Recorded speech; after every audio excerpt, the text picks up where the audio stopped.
We give you 3 steps to start life change that can change your life, your personality, your lifestyle, everything can change. Here's the steps. Number 1, find out how things work. The first key to doing better is find out. To change your life, really, you need ideas. There isn't anything an idea can't change. And Schoaf taught me the major problem is lack of an idea, not a problem. At first I didn't have any money. I said to Mr. Schoaf, I don't have any money. He said, that's not a problem. Now see, up until then I always thought it was. Right? I was confused. He said, no, the problem is lack of an idea on how to create money and wealth. It isn't lack of money, it's lack of ideas. So if you get the ideas, see, you can change anything. Now to get ideas, you need a constant study of finding out.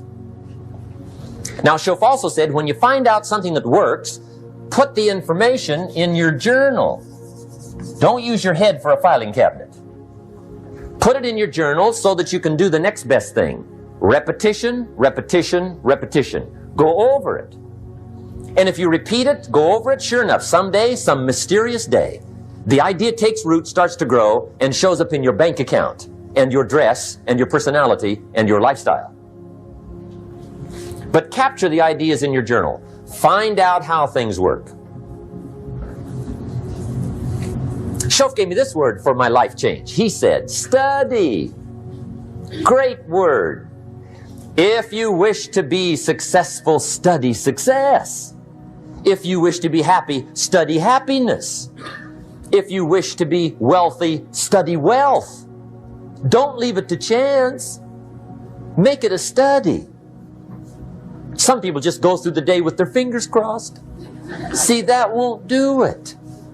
You've got to study the things that can change your economic, social, spiritual, personal life. Now, here's a qualifying phrase. And we'll have several of these qualifying phrases throughout the seminar. Here's the first one. You may not be able to do all you find out. I understand that. You may not be able to do all you find out, but you should find out all you can do. See, you don't want to wind up at the end of your life and discover that you've lived only 1/10 of it. And the other 9/10 went down the drain. Not for lack of opportunity, for lack of information. So that's number 1, find out how things work. Now here's the best human virtue for finding out, curiosity.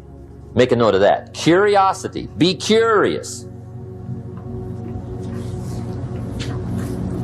You might add a word to it that'll help. Childish curiosity. What will kids do if they want to know something bad enough? Bug you. That's the phrase. They can ask 1,000 questions. You think they're through? They got another 1,000. They'll drive you to the brink. It's a virtue. When you gotta know, be like a child. In fact, Jesus, the master teacher, said, unless you can become like little children, you might as well forget it. You don't have a prayer. Excellent advice. You gotta be like children. 4 ways, in my opinion, to be like a child. Number 1 is curiosity. Number 2 is excitement. Get excited like a child over your ability to make yourself do anything for change. 3rd is faith. Have faith like a child. Adults are too skeptical. And 4th is trust. Trust is a childish virtue, but the rewards are incredible. So be like a child. Now, if you're curious, let me give you 3 ways to find out how to change anything. Any life direction, any dimension. Here's 3 ways to find out how to change anything. Number 1 is to read. Become a good reader. All of the successful people I know and work with around the world, they're all good readers. Curiosity drives them to read. They got to know. They just read.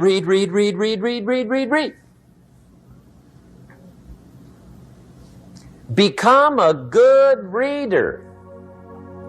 Now, that's my opinion. Listen to the other lecturers and listen to me and make up your own mind. Don't be a follower. Be a student. Okay? I say, really, for life change, you got to read. One way to learn is from your own experiences. But another way to learn is from other people's experiences. See, one book might save you 5 years if you read it. Did you know there's books on how to be stronger, more decisive, be a speaker, be a leader, have a better effect on other people, develop your personality? Did you know there's books on that? And people don't read them? How would you explain that? And they can read. Did you know that hundreds of successful people have written their stories in books and they wrote down how they did it and people don't read it? How would you explain that? The guy's busy, I guess. You know, you get tied up. The guy says, well, yeah, you work where I work. By the time you struggle home, it's late. You got to eat a bite of supper, watch a little TV, get to bed. You can't sit up half the night reading. And the guy's behind on his car payment. Good worker, hard worker, sincere. But you got to be better than sincere and work hard. Otherwise, at the end of your life, you'll wind up cold, stony broke. You got to be better than a good worker. You got to be a good reader. Get around successful people and listen. Now, you can also learn from unsuccessful people. Take notes on both, negative and positive. On the negative, the notes are called what not to do. And you got to learn what not to do as well as what to do. So learn from the negative as well as the positive. Okay? Find out what poor people read and don't read it. Right? That's good information. Learn from the negative. But now you can also learn from the positive. Get around successful people. Listen to what they say. Listen to how they say it. It's important. We've all got about 16 waking hours. Practice listening those 16 hours. And I say practice listening because listening isn't easy. I found out it's easier to talk than it is to listen.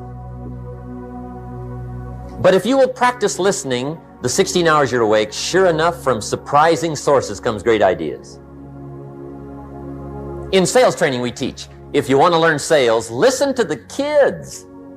Kids have got to be the master salespeople of all time. They have no equal.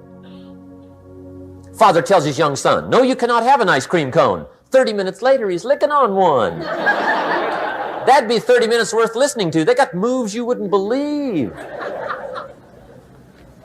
Persistence runs deep like the ocean. And the kids never took a class on how to overcome objections. They already know how. They don't need classes. So listen and learn. Now, here's some of the best advice I've got for the whole evening. It won't get any better than this. This is it. Poor people ought to take rich people out to dinner and listen. That's some of the best I got. If a guy's not doing well, one of the first things he ought to do is find a guy that is doing well and offer to buy him his dinner. Spend $50, $60, $80, $100. Go for the full 9 course. Start him on the juices and hors d'oeuvres. Get him started talking. The salad takes 15 minutes. Keep it rolling. Biggest steak in town takes 45. Keep it rolling. Pour on the dessert. Stretch that meal out about 2 hours. If you get a successful person to eat and talk for 2 hours, they're liable to drop ideas in your lap, change your life. Multiply your income by 2, by 3, by 5. But you're right. Poor people don't usually take rich people out to dinner. That's the problem. The guy said he's rich, let him buy his own dinner. I'm not coming up with any money. And he says, besides, you work where I work. By the time you struggle home, it's late. You're lucky to get your own supper, let alone running around trying to find a rich man to feed. And the guy's behind on his house payment. Good worker, hard worker, sincere. But you got to be better than sincere. Work hard. You wind up broke. You got to be better than a good worker. You got to be a good listener. And remember, what you read and what you hear, put the good stuff in your journal. Now, here's the third way to find out how to change your life, and that's to observe.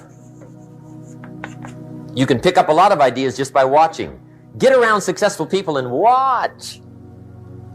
Here's why. Success leaves clues. Watch how the man shakes hands. Watch how the lady responds. People who do well do certain things over and over and over and over. And if you're clever, you can pick them up. Watch it all. If a guy's making $10,000 a month, I'd watch how he walks. Maybe that's it. Copy his funny little walk. Somebody says, well, that's kind of a silly walk. Say, it's 10,000. I haven't got the money yet, but I got the walk. It's bound to start somewhere. What I ask you tonight is to be unusual and be a good observer of what's going on. You can pick up ideas that can change your life starting tomorrow. Just be a more careful observer. Now remember, there's two ways to see. One is called sight. See with your eyes. The other one is called insight. See with your mind. See with your eyes, you'll see things. See with your mind, you'll see answers. Put your eyes and your mind to work. And the best advice on developing sight and insight is pay attention. Don't miss anything. In the weekend seminar we teach, one of the greatest fatalities to success is preoccupation, lack of concentration. The guy's mind wanders. See, you wind up average. You've got to learn to zero in and concentrate. I read a good article one time, Reader's Digest. The title was, Wherever You Are, Be There. Excellent. Don't miss anything. Now, we've lingered a little bit long on number one here for personal development. Find out how things work, but it's so very important finding out. And I've given you 3 ways to find out. Now, here's the second step to personal development.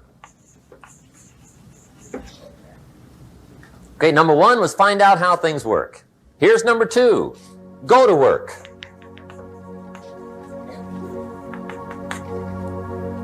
You must now take action on what you found out. In doing business around the world, we call it game plan. Put together your game plan. One of the major things we teach on the weekend seminars, game plans. How to game plan your office. If you're in sales, you need a game plan. Kids need a game plan. You need a home game plan, social game plan, a business game plan. Everybody needs game plans. Financial independence, game plan. Your investment, game plan. Don't think in your head. Put it on paper. Don't operate out of your mind. Operate from paper. I often ask somebody, what are you going to do the next 6 months? And somebody starts to tell me. I say, no, don't tell me. Show me. Show me your game plan for the next 6 months. Then I can look at things and maybe I can help. But you got to operate from paper. Put it on a game plan. Take action on what you found out. Now here's the best word I know of to go with action. Massive. See, that'll change everything. Massive action is called the cure-all. If you're going to make calls, make a few thousand. If you're going to make contacts, make a few thousand. If you're going to knock on doors, knock on a few thousand. See, that'll change everything. Here's the language of the poor. I'll try it a time or two and see what happens. It's the way poor people talk. The guy says, well, I'll give it 30 days. 30 days. You could guess his bank balance. You've got to have a better game plan. So here's one of the major things to do starting tomorrow. Take a look at your game plan. If it isn't loaded with massive action, change it tomorrow. The formula really works like this. Pick up a good idea, take heavy action. Pick up a couple of good ideas, take heavy action. That's the formula for success. Heavy action.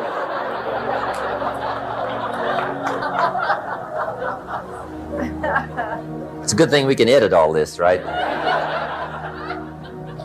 The formula for success, Take heavy action on a good idea. That's the ratio. Now here's the key.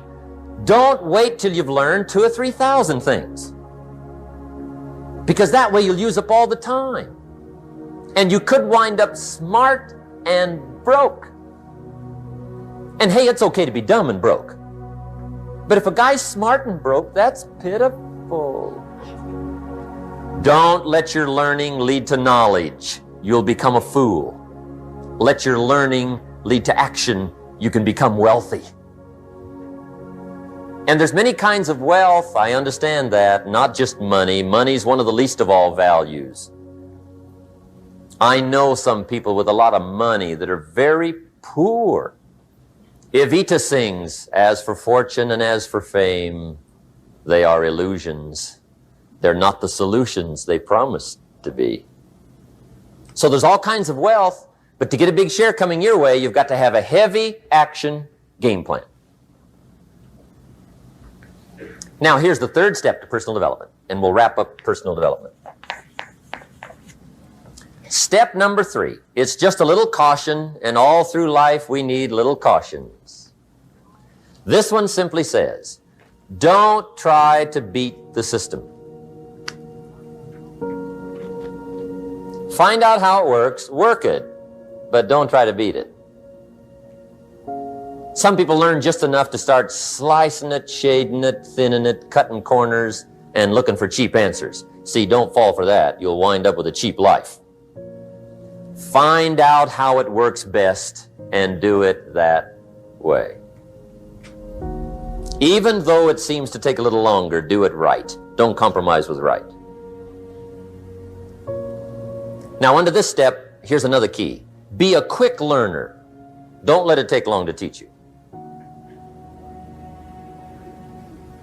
Learn quick. Don't run at the wall too many times.